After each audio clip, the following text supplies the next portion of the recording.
Todos os dias às 6h24 paro tudo que eu faço. Deixo o laço e o cadastro, a preguiça e o cansaço, a laranja e o bagaço pra ouvir essa história. E essa história vai começar. Quarentena de histórias.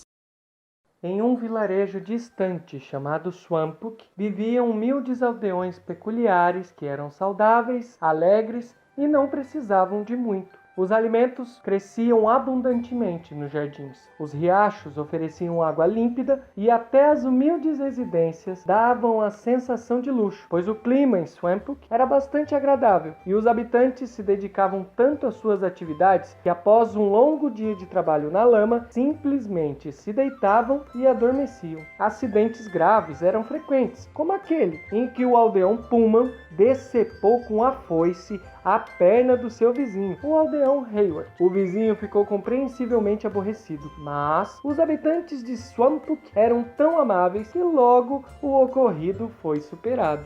Swampuk raramente recebia visitas, até que um dia 3 visitantes perdidos chegaram em belos cavalos árabes. Embora fossem obviamente ricos, pareciam abatidos. Estamos em viagem, a caminho da cidade de Mick, à procura da velha estrada romana. Vocês não estão nem perto da estrada romana, nem da costa de Mick, e estão aos 6 dias de viagem. Nunca conseguiremos. Estamos morrendo de fome.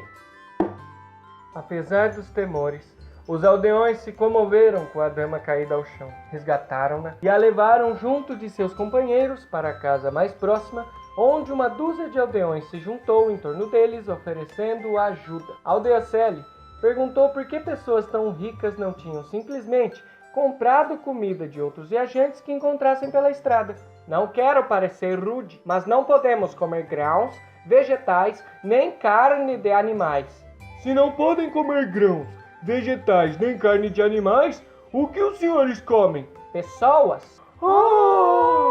Estão dizendo que são canibais? Por natureza, não por escolha. Mas, sim, nós canibais temos um acordo com o rei. Jamais matamos inocentes. Em troca, temos autorização para comprar a um custo altíssimo membros amputados de vítimas de acidentes e o corpo de criminosos enforcados. Nossa dieta é apenas essa.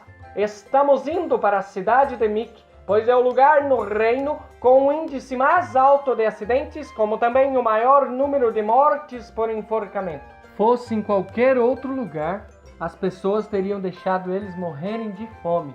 Mas o aldeão Hayward pegou logo a sua perna acidentada de alguns dias e a trouxe uma travessa para eles comerem. O canibal insistiu em lhe pagar com um saco de moedas. Enquanto os canibais comiam, seus vizinhos lhe davam ideias do que fazer com o dinheiro. Você podia comprar várias roupas bonitas. Você podia ter uma biblioteca enorme. Mas eu não sei ler. Compre um elefante.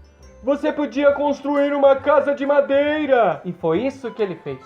Uma casa de madeira. Todos do vilarejo ficaram verdes de inveja. Alguns dias depois, quando os canibais estavam prestes a partir, todos os aldeões de Swampuk se reuniram para a despedida.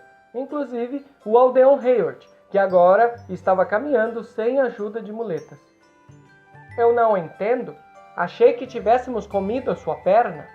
Comeram sim, mas se nós, os peculiares de Swampuk, perdem um membro, ele torna crescer igual a um rabo de lagartixa. Então, surpresos, os canibais tiveram uma ideia e imediatamente fizeram uma proposta.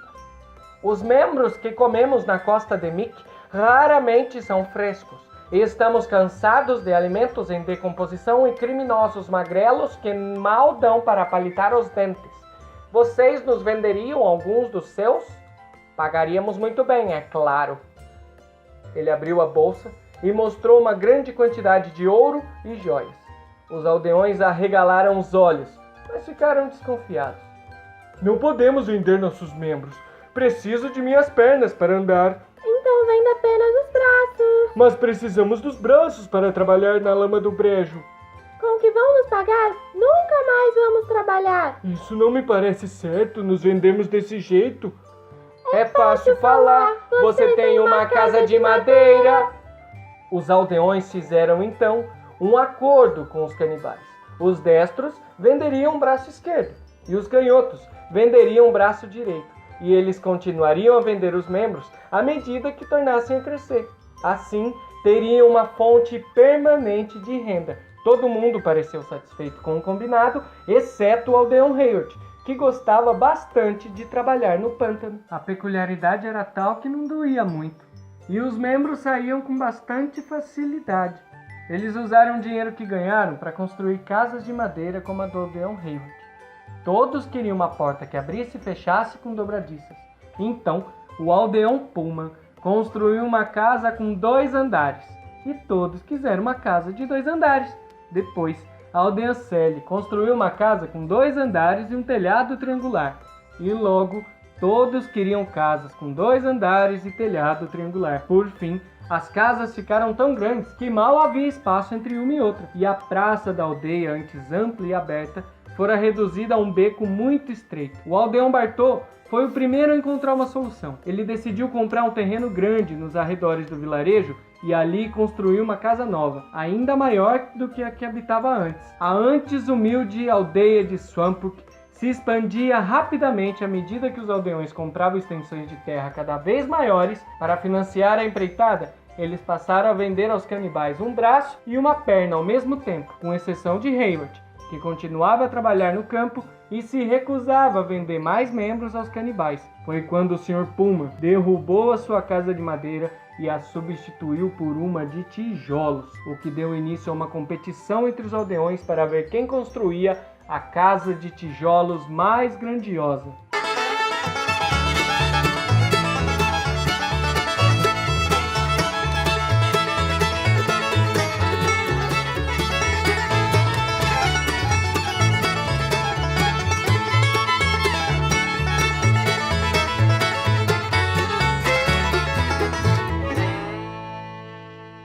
Como ele pretende aproveitar aquela casa de 3 andares se não consegue nem subir as escadas? O Sr. Bartô chegou bem naquele momento, nos braços de um musculoso habitante da aldeia vizinha. Contratei um homem para me carregar para cima e para baixo pelas escadas e para qualquer outro lugar a que eu queira ir.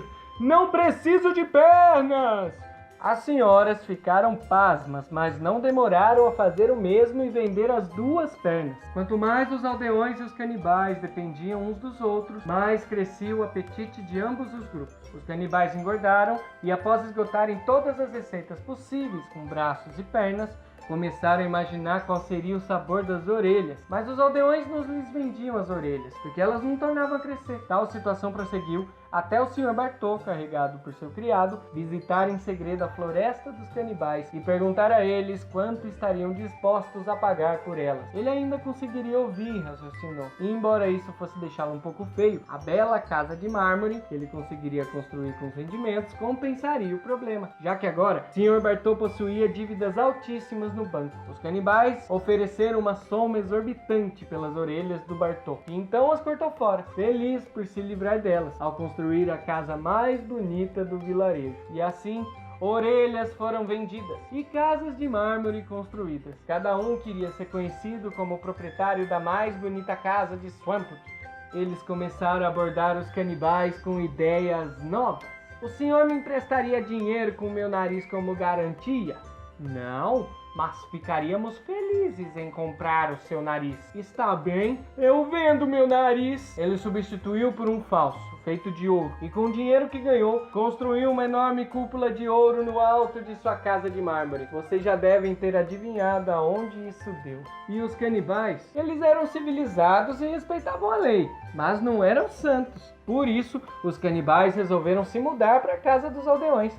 Os aldeões não sabiam o que fazer, mas tiveram que aceitar seus novos inquilinos. Não queriam canibais em casa, mas tampouco podiam imaginar voltar à vida que levavam antes. Héctor, um canibal espanhol, decidiu que não aguentava mais. Ele ofereceu ao Sr. Bettelheim até o último centavo que lhe restava na terra para que ele lhe vendesse a sua língua. Então Bettelheim procurou Héctor e anunciou: Está bem. Héctor sacou a sua faca de trinchar que levava sempre embainhada, olhou para o Bettelheim e disse: "Sim, Sim, e pôs a língua para fora. Bettelheim grunhiu e se remexeu pelo chão. Hector o levantou, levou-o para fora e o amarrou a uma estaca em uma área do jardim à sombra. Dava-lhe água e comida 2 vezes por dia, e como uma árvore frutífera, Bettelheim crescia membros para Hector comer. Hector se sentiu um pouco mal em relação a isso, mas não muito. Depois de um tempo, ele se casou com uma boa moça canibal e juntos criaram uma família canibal, todas alimentada pelo homem peculiar do jardim. Esse foi o destino de todos os aldeões, exceto a do aldeão Hayward, que manteve seus membros, morava em sua casinha e cultivava seu pântano como sempre tinha feito. Ele não incomodava seus novos vizinhos, que também não o incomodavam, e viveram felizes para sempre.